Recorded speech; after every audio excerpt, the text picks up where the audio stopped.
So I would like to say welcome to the second live Madison and Park meet and greet with our global authors. And today we're with Sonja van Uden from the Netherlands. And she is super amazing based upon the fact that I know her personally. So I have a personal relationship with her and all the things that I know about her in regards to her vision and even that beginning aspect of her book. And so we met a few years prior and kept in contact over the years. So it's been definitely an amazing development of a friendship leading into the aspect of her book. So I, Raphael Gordon, am the main publisher, but also the owner of Madison and Park, which is a global branding and marketing firm. And what we do is we provide marketing strategies and different services that cater to people who are looking to expand their brands, their business internationally, not just locally.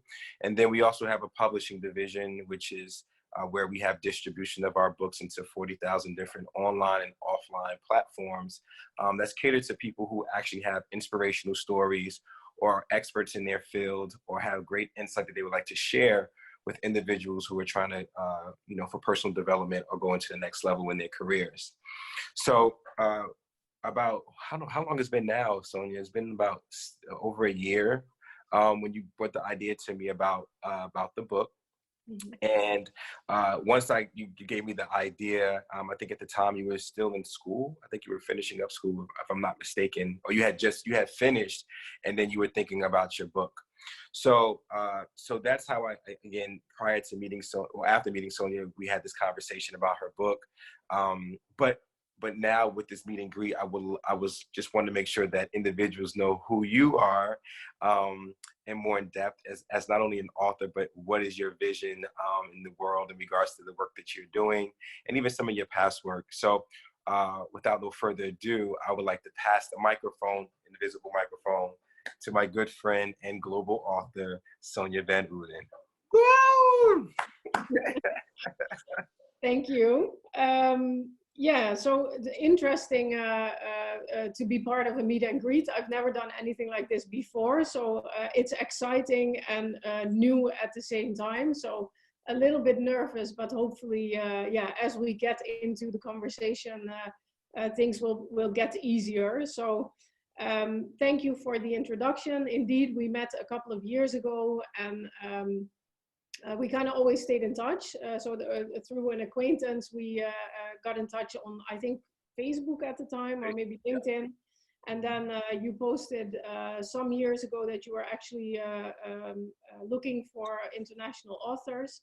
And then we kind of got in touch again. So it's nice to have always remained acquainted and have built up a friendship now over the last years as well. And it has come with how do you say that, great accomplishment or something as well, with finally there being my first book, which I'm of course super proud of. Yes. But it has always also been a struggle. So it was nice that you were there to help me with your experience with other authors, and just sometimes hearing that the things that I was going through, I wasn't the only one. I was already helping a lot. So thank you for setting this up. And we have my mom and my good colleague with us. So I'm hoping that some of it will be new that they hear today as well.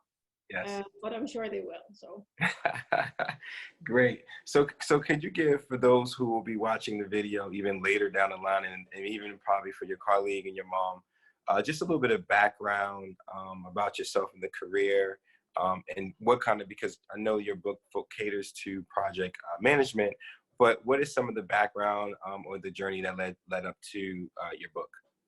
Yeah, so I've kind of always been in a technical profession. So from growing up, my dad owned a small construction firm, and from a young age, I was already told, if you want to have some pocket money, you better earn it.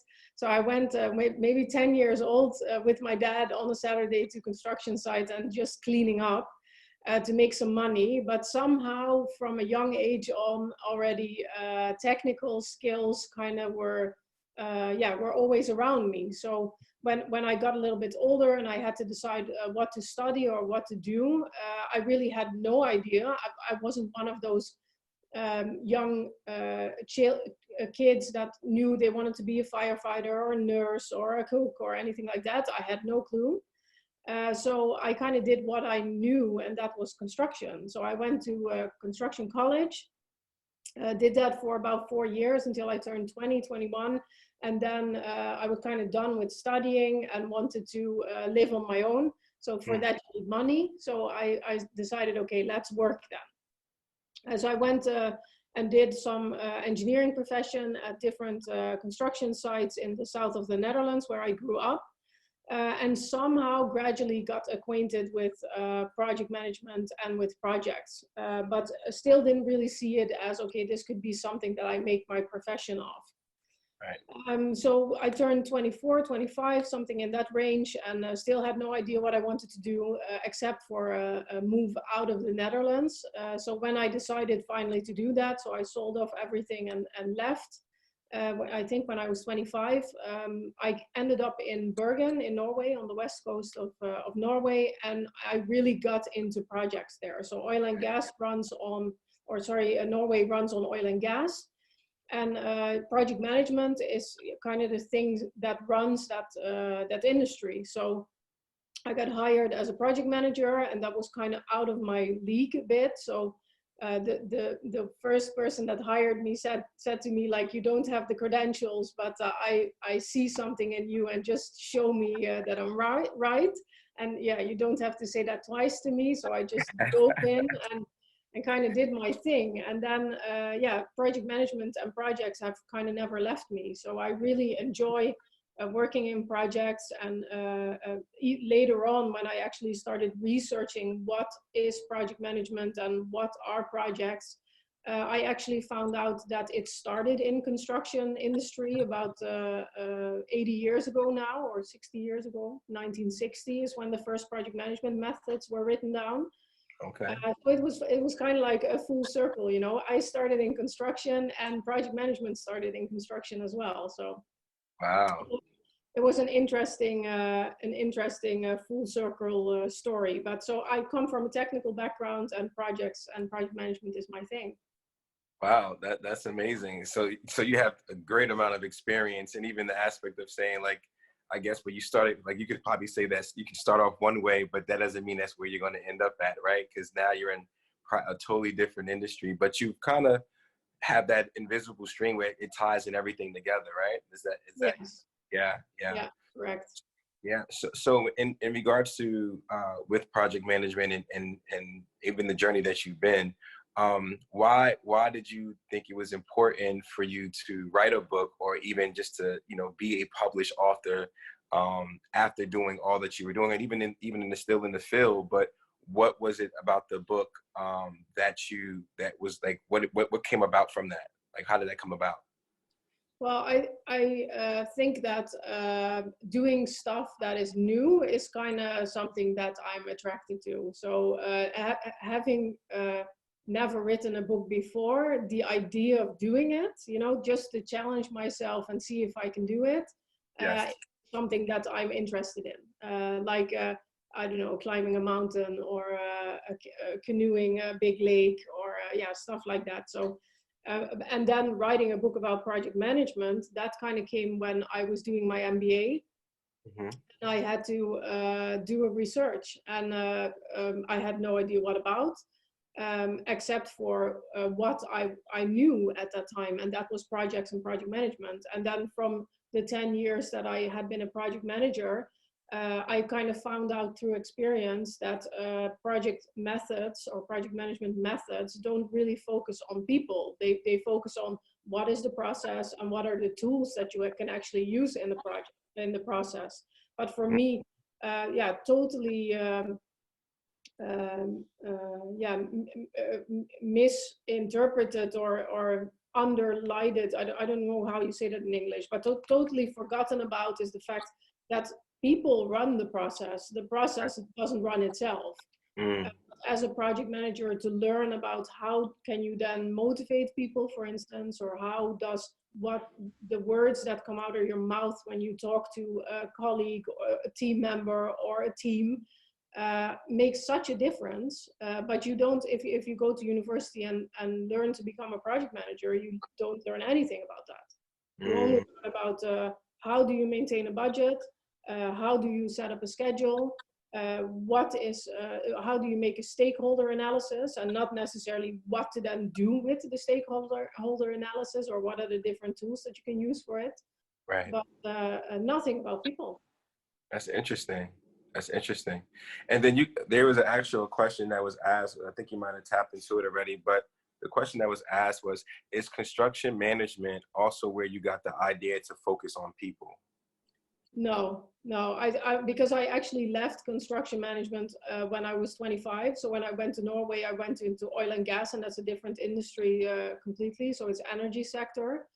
So no, but I think that looking back or on hindsight, it also is something that is relevant for the construction industry.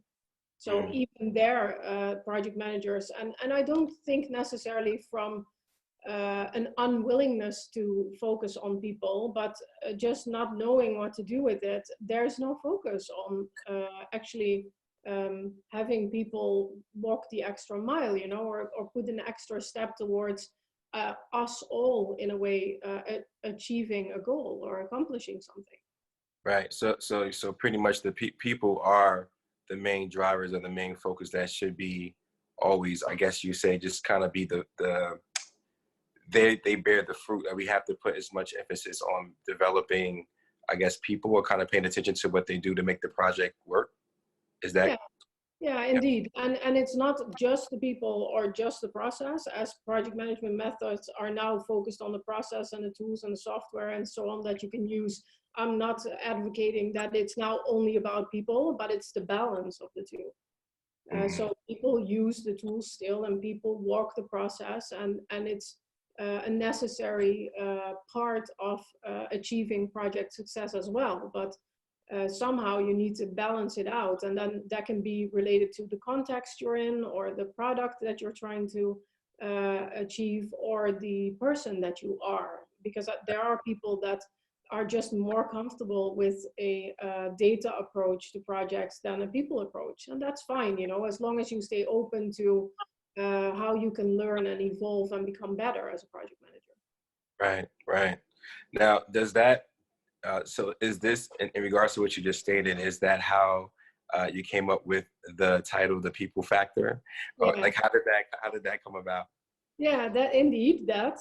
So at first, when I was doing my thesis, because that's where the idea for the book kind of started, and I had 80 pages of thesis, so I was thinking, okay, I definitely don't have to do so much before I have a book, because I already have 80 pages. But of course, that wasn't true. Yeah, it was totally focused on people, and looking through literature, papers, and analyzing it. The people skills or soft skills was kind of the one thing that always stood out for me out of those papers. And I reviewed, I think, maybe 80 or something. Oh, wow. It's quite a lot of research that's being done on people skills. But I always missed, okay, now there's research, and now they say that people skills are that important. And then, you know, then if I am actually working on a project and I have this issue or this thing that I need to solve, the tools weren't there in the papers, you know, it was just an analysis and then a conclusion. But okay, if the conclusion is then I need people skills, then what do I then need to do, you know? And that's kind of where my book came in. So I was trying to connect the scientific research to the actual practice of being a project manager and having challenges on a day-to-day basis. Right. Wow. That's amazing. And then, so, and then going through the process, because you've already kind of tapped into my next question to you, was about, like, what was that process like? So you did research. Well, you've already had the thesis because of, you know, from your courses, but so now you have about 80 people you have been in contact with, got experiences from, and along with the amount of experiences that you have as an individual yourself. So what was that process? What were some of the up and down moments? Like, what was some parts that was like super amazing that it kind of blew you away when you probably found something new, or something that kind of came for the day? And then also, what was something that kind of you felt like at a standstill, or maybe got writer's block? But what was some of those up and down moments during the process of your writing? Yeah, I think that because the book has, for me at least, two very distinct different parts. The latter part, so the second part, is focused on these 7 people skills then that I identified through my research. Okay.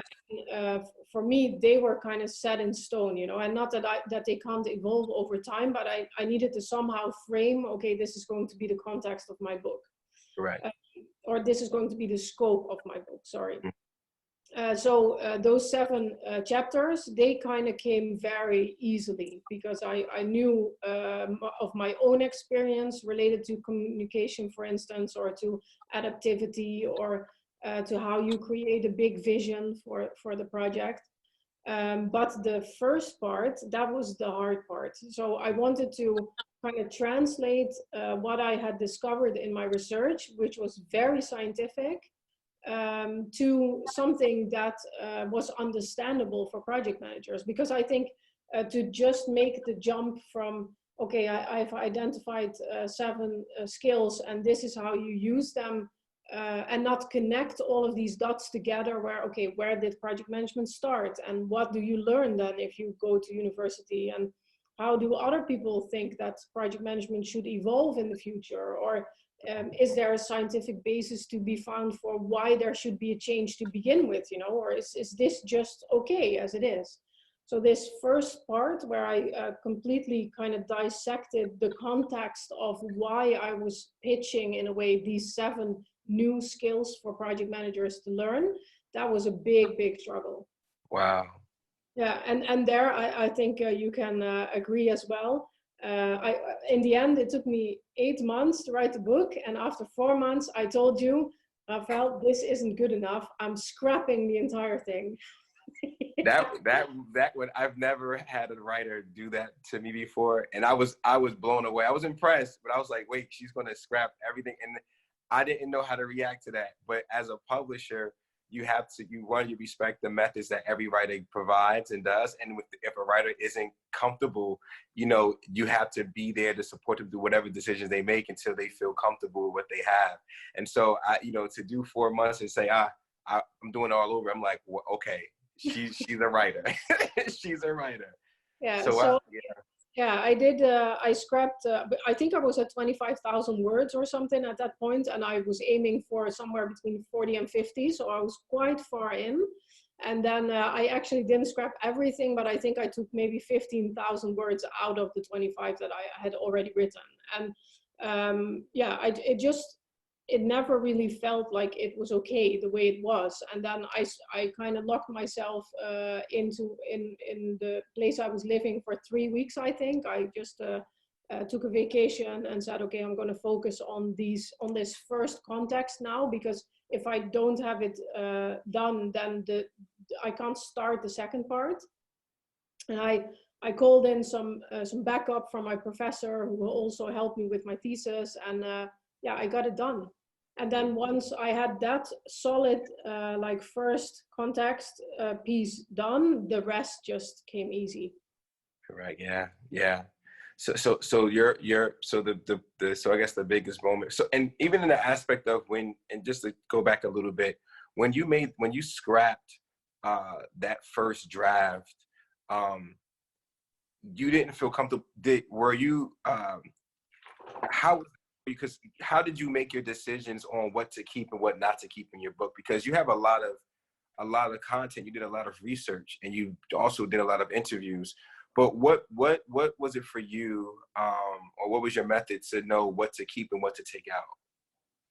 Yeah, I think a lot of it was gut feeling, and but also based on, okay, if I would be on the other end of this stick, if I had to read this, would I then understand it? Because I was actually the person I was writing it for, in a way.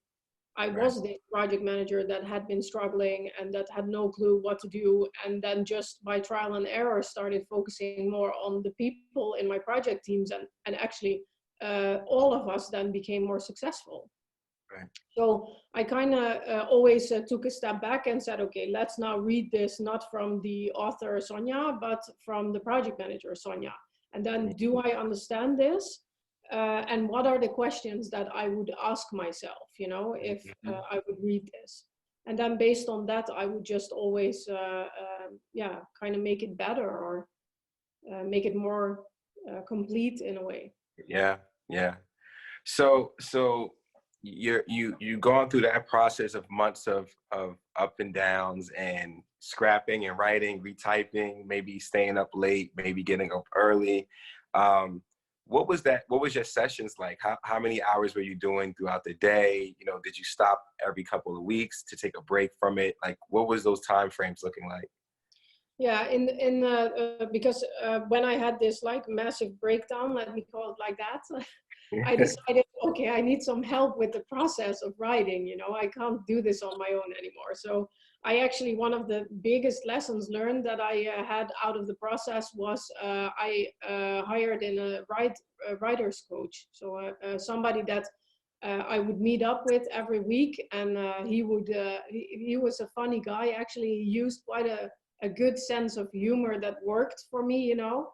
But he actually told me, okay, what have you done now? You know, and then he asked me at the end of the session, okay, what are you going to complete by next week? And then when I came back the week after, then he said, have you completed it? And then he told me, okay, now you need to do 12 laps around this restaurant where we're sitting. And of course he didn't mean it, but it made me kind of laugh and understand that it was important, you know, to kind of keep him happy as well.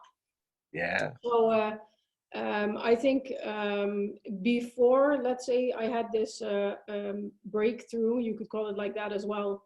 I was just sitting on a Saturday, for instance, and then all day, but also on a Monday evening or a Tuesday evening, just for a couple of hours. But then usually that didn't really work because when I got into the content again, I kind of had to sleep. So nobody can touch my sleep. But after that, I just blocked a couple of days in a row. So then, for instance, on a Friday, Saturday, and Sunday, I would just write. That helped. Good. And what were some of the surprises as you know, this is now you're going into about to becoming a published author. So now with the writing and the drafts and everything done, and you know, picking colors and you know, even the formatting of the book, what were some of the things that you didn't know about, I guess, publishing a book or writing a book that kind of surprised you that it goes along with the process? Or was there any lessons learned or that you learned during the process of your writing of getting to the completion of your book? Yeah, I think that what I just mentioned with the writer's coach, that was definitely one. And then I don't want to say that I underestimated what needed to happen still after I completed the manifest. But yeah, it was a different part of the process again. So I was so stuck in the content of the book for 8 months or for quite a long while, and all of a sudden I had to think about pictures, you know, or yeah, and colors and what kind of font. Yeah, I don't know. Yeah, and that's something that's surprising. I never thought about that. And a lot of, and even for myself to this day, it's one of those things that you never thought about. You like, I want to just write, get it done, and then you can kind of celebrate. But you realize that, oh, there's reading levels, spaces in between, format, measurements, and but I think it's a beautiful thing when, as a writer, you're able to go through the process. Like, you know, with our agency, that's what we do, is make sure that you see everything, and you know, through the process of writing your book, because a lot of writers don't get a chance to kind of experience or see that. And so once the book was completed and you got your first copy, how was that for you? What was going through your mind? What happened? What was going on during the day of you getting your first book? Yeah, kind of same thing as when I completed my thesis. So it feels like such a mountain to climb that once you stand on the top and have a completed thesis or hold your own book in your hand, um, it's like this pressure kind of drops off. You know, it's like yes, I've accomplished something. Right. Yeah. I don't know. It's like when I completed my thesis, I cried for like half an hour, but I didn't do that with the book. But, but yeah, it didn't feel less yeah, less Yeah. powerful in a way. Mm. Your colleague Linda asked, did you read your book after you published it? Well, yes, but it took me a while to do it. So I didn't do it straight after it got published. So I had the launch event of the day on the day it got published, the 16th of October. Right. And I deliberately told myself to not read it because if I saw stuff that wasn't up to par, you know, or maybe a typo, it would just ruin my mood, you know. So I wanted to do the launch and have a good feeling about that and then just leave it for a while and then start picking it up again. So I think somewhere in January I picked it up and I actually have a copy which has like a sticker on the front with a big red cross on it. And then all kinds of sticky notes inside and not just things that I discovered because of course I did discover a couple of typos, Mm-hmm.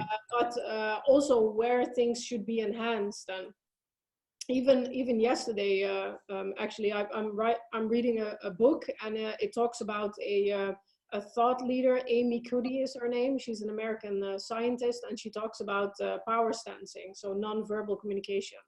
And I actually used her as a reference in the communication chapter in my book. And I started reading something quite interesting about her yesterday, you know, where she's actually not so happy about this yeah, that what she did with TED and different papers and talks about power stancing because it kind of masks the underlying issue of or the underlying content that she's actually focused on, and that's inequality in a way. So why would you have to portray yourself as stronger or more powerful in a way than you are to get something done? You know, why should you power stance to begin with? Mm. So I actually made a note yesterday in my book that I need to reinvestigate why I use this, you know, and maybe in my next book come back to it and tell kind of the audience or tell my readers what I've learned over this period about something that is actually in the book now. Yeah. Then another statement that was made says, so next in line is Brene Brown. Yeah. Well, I actually wrote about her or read about her yesterday as well, indeed. Yeah. Mm-hmm, mm-hmm. I'm using her as a reference in the book as well. I was actually quite fond of her, but the book that, like I said, the book that I'm reading now, it's yeah, it also has question marks with some of the things that she does. So I think in general, yeah, as I keep expanding on the knowledge that I gather, or I think life in a way is a work in progress, as is my content or what I believe in related to project management and projects. Yeah, no, absolutely. And that's the beautiful part, just to be able to embrace, enjoy, and make whatever sound decisions along the way in the process, because it's always a work in development for sure. For sure. But you have to celebrate it. You have to celebrate all your wins and even your hiccups along the way. So that brings you to like your celebration, like your book launch. Like share us with like, where was it at?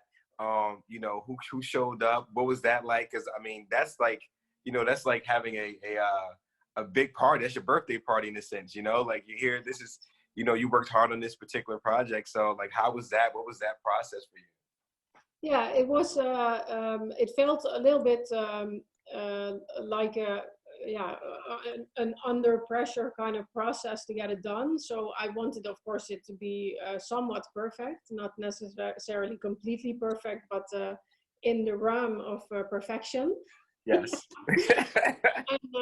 And yeah, I had this idea already about what I wanted, because when the first seed that was planted based upon what my book is about was at the university where I did my MBA.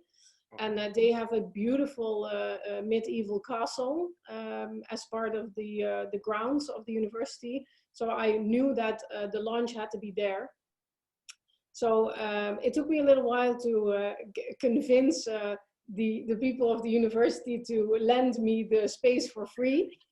And I actually got it done, so that was fun. Good job. But so I had the space and I had the date, because the book was going to be published on the 16th. Mm-hmm. And then I knew who I wanted to invite, so I didn't want it to be a business kind of setting, where I just read something from the book and then people can buy it. Yes. And although people did buy it at the event, I wanted it really to be a celebration about accomplishing something. Right.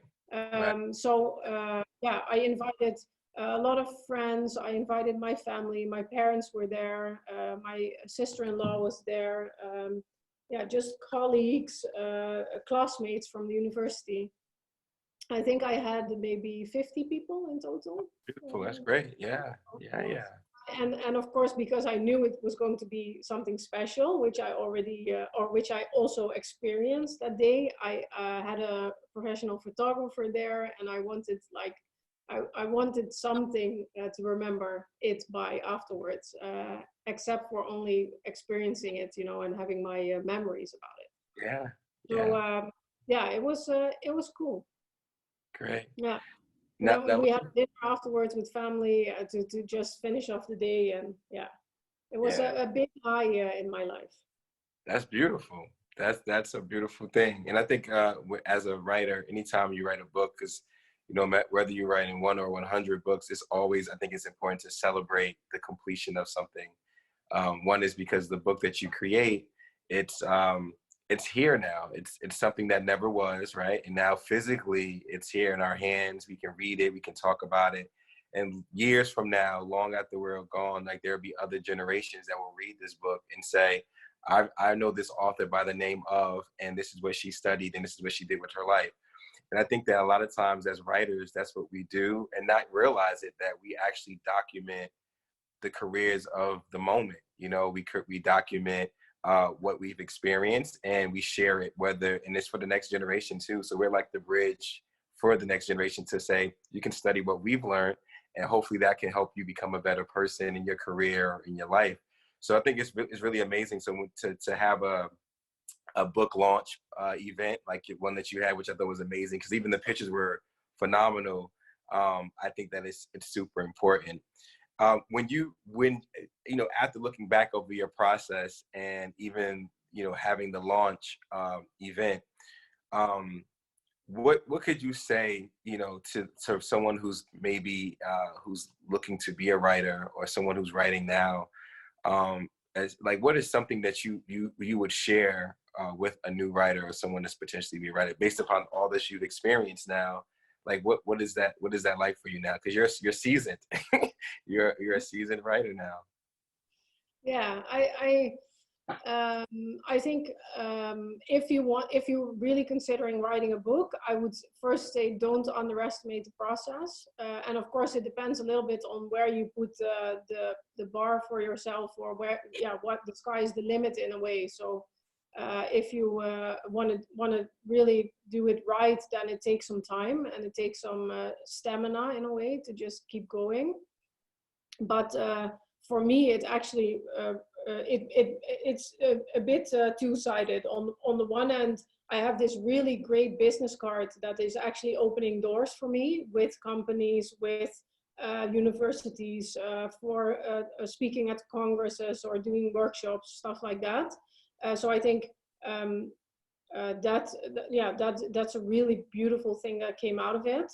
But also the other side, more personal side of it, is that it has given me more confidence as well myself in believing or speaking about what I truly believe in, and just stand for that in a way. Just just speak, you know, or speak up, and you have a backup, and that's the fact that you've written a book. And not many people can really say that they did that. So that is true. That is true. And so the responses, I'm sure, because I've also seen them as well, has been very positive in regards to those who read your book. Was there any reviews or anything that someone has given you that kind of touch you, kind of let you know that the book really kind of helped them in a certain way? Like, I don't know if were there any in terms of like for their career or something that they learned. Was there anything in particular that you can think of offhand or no? yeah, I think not necessarily very specifically, but one of the comments that comes back quite frequently is finally. Somebody has written down something about how I feel in projects, you know, or what I'm missing. So, and I think that I'm really super proud of getting that feedback. Because I actually wrote the book for people like me that were struggling, you know, not for me to advance my career or for it to open doors or anything like that, but just for people like me who are passionate about projects and about project management and really want to do the best they can, but just don't know what's next, you know, or what then exactly. Yeah. And the book is for them. Mm-hmm. And to Absolutely. then hear back that people actually appreciate it in that way, that's a huge accomplishment. I'm super proud of that. Good job. And so now looking into the future, what is the aims now? Like, I mean, I know we're quarantined pretty much around the world, but you know, we're still making some type of movement here and there, whether through computers or doing Zoom. But what is could you share with us, like, what are some of your visions of what you would like to see your book do, or, you know, what's the vision, like, in terms of how you're going to use their book now in the near future? Yeah, I started working on a concept called Project Managers Cafe. So a setting with, the idea was physical evenings where project managers come together, and with exciting work forms like Playmobil or Lego or something like that, you know, just put literally in front of you the challenge that you face on a day-to-day basis, or that you are facing at that particular moment. And Okay. then together talk about what could be the solution for it, you know, or what could be a good step to make so you can actually deal with this. And then I would bring in the content of my book and yeah, what I think I should do. But I think it's all about learning from each other, you know, and learning from practical experience instead of only reading a book or only going to a university or going to a course. Right. Yeah, that I would like to expand upon in the future. And then I'm contemplating taking my research further into a PhD Oh, wow. process. Wow. Yeah, but it's so where my book is mostly about business to business context, sorry.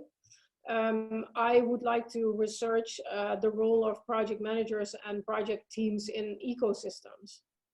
So where different stakeholder groups, like for instance, government and industry, knowledge institutions, and maybe even civilians, you have these ecosystems in which all these groups are represented and all of them have a stake. How do you do with that as a project manager or as a project team? How do you then get something done if it's not as clear cut as, okay, you have a client and they pay for a certain product or service, and Yeah. you as a project manager or project team need to make sure that at a certain time that is then delivered or ready or available. Right. In these ecosystems, you usually have an idea of what problem needs to be solved, but that's it, you know. So it's a totally different skill set, I believe, that is needed in those ecosystems, and I would really like to discover what that is. That's another research, another book. Yeah, yeah, Yeah. but it's a 6-year process, so I need to really think about when to start, when the time is right. But yeah, I started gathering use cases already. One of the projects where I'm working now is an ecosystem, and actually 2 weeks ago, I started talking to somebody that's also working in a different ecosystem close by here, so from where I live. So there's opportunities, but yeah, I need to see what happens. For sure, for sure. Okay. Well, I wanted to make sure I know the conversation is really good. I really enjoying even learning some more things about you too, Sonja. So this is really cool. I don't know if anyone had specific questions. They can add them into the chat, or they could unmute and ask the question. But I will definitely keep it open for questions as well. Let me see. And even that, so you've done already, and as the questions might come, you've done workshops already, people factors workshops and things like that. So what are some things now that people can do? Like, how can they reach out to you? And also, what are you providing now with the book being one of the foundations to some of the things that you're doing in the field of project management? Yeah, so I started developing different things like this project management cafe that I was talking about, and then the crisis kind of hit, the Corona crisis. So I've been a little bit diverted with my attention on the development of the people factor. Mm-hmm. But yeah, anything, online digital sessions, this intervention kind of setting, which I was just talking about, but also I do stuff with brainstorming, with a card game that I've developed, which is also online, available online or digitally, keynotes, speaking. Anybody that is interested in how do you practically, as a project manager, as a project team, deal with engagement and commitment of the people in projects, I'm definitely interested and open for a conversation about what I could bring to the table.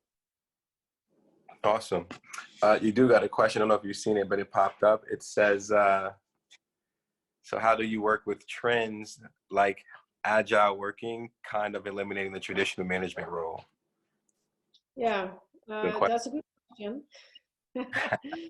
So I talk in my book about the history of project management, and agile is actually one of these methods that came out of the development of project management in a way, or project management methods. Okay. So I haven't focused on particular methods in my book. I'm myself acquainted with, let's say, Prince2 and IPMA and PMI, which are the most used methods. But I believe that they always, that it's always a twofold, so a balance. On the one hand, you have a method, or you use elements from different methods, and on the other hand, you have the people skills, or what people do together to make something work. And I think for me, I focused on this part because I think there's a lack there. There's a lot of leadership training, and there's a lot of leadership style skills that you could use, but they're not, they haven't been translated to a project setting. So what you would use in a traditional management role in a line function, if that makes sense, like you have hierarchical functions. So you have the CEO, and then you have department leaders, and underneath the department leaders are then specialists on certain topics. And then usually within a project team, you get different specialists together, and then a project manager is kind of brought in to manage the project team. So you don't have any responsibility over the people that you work with. So you can't decide if they do their job well, yes or no. You have no budget to train them, nothing like that. So you need a lot more softer kind of approaches to get people to do stuff. And that is, like I said in the beginning, totally underrated in project management. So I know of methods like Agile, like Prince2, and so on, but that is not my focus. Gotcha. I don't know if that answers the question. I believe so. Let me see. Make sure there's any more.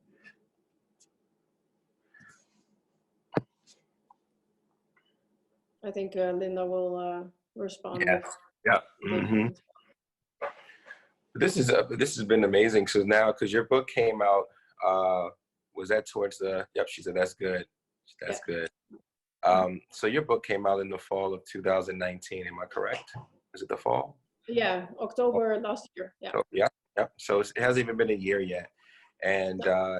so you've received opportunities. You know, I'm sure, based upon what we've seen, people have found out about the work that you do and have gotten your book, and you know, so, and even in the aspect of when your book is being you know, purchased online in different platforms, you know, you may never see them, but they know who you are, right? So like you talk about Brene Brown, but these are authors that we all know of. We might not, I personally haven't met her yet, but it's like I know of her work, right? And so, and you enjoy the reading, you respect the work, and even knowing that as a writer, um, she put out something for us to push our thought process to be more in a good development space. So, you know, as we get closer to the end of our meet and greet, I always try to I give the last words to the author to share whatever you would like to share, whether it's about your book, you know, whatever it may be for the readers, for your readers, because you have a lot of readers now, and you're gonna, I'm sure over the years you're gonna have more and more readers, and because the book is gonna always be here. So, you know, 10 to 20 years from now, people will still be picking up your book in some capacity, which is, again, as a writer, it's unbelievable. So not only as your publisher, you know, I'm always commending you, as well as the other writers. But I want you to just, you know, I'll give you the floor, and you have the last words, and whatever you feel that you would like to share with everyone, you know, you may do so. So, okay. I think one of the things that really helped me in life, and I think is something that came from my parents, is that if you really in your gut feel like you need to do something, you can accomplish anything that you want. So for me, doing an MBA, I never had a university degree before, so applying for an MBA was already like people said, there's no point, you know, you're never getting in. And I got in, you know. And then they said, you have no research background whatsoever. Thesis, never going to happen. And I was one of the first to finish, you know, and I had an average eight on everything, 8 out of 10 in my university. And then I was talking to people around me saying, you know what?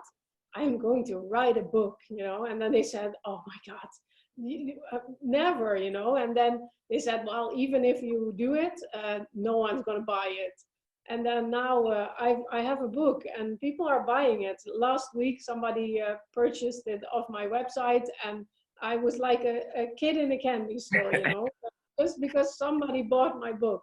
Yeah. So I think final thought from me to you is, if you really want something, just go for it, and don't let anybody tell you that you can't do anything. If you have the energy and the tenacity to make something, to complete something or make something work for you, then the sky is the limit. That's beautiful. Well, on that note, we can close with that, and just say thank you to everyone that has logged on, and those who are actually watching this video now. To know more about Sonja, we have everything will be posted on wherever you see this video at. You will see all of her information, her website, where she at on Instagram. And again, if you're looking for anything about publishing a book, you can reach out to us through Madison and Park. But thank you again, and keep supporting Sonja. Share her book, her insight, and even her information. And again, Sonja, thank you so much for taking the time for being a part of the meet and greet virtually for the Madison Park platform, because you are our family. So we thank you again, and we wish you continuously success with your book and everything else to come afterwards. Excellent. Thank you. Thank you for the time. Thank you as well for everybody that logged on, or Linda and my mom. Yeah, let's talk again soon and continue the good work. Absolutely. All right. Have a good evening, everyone. Evening.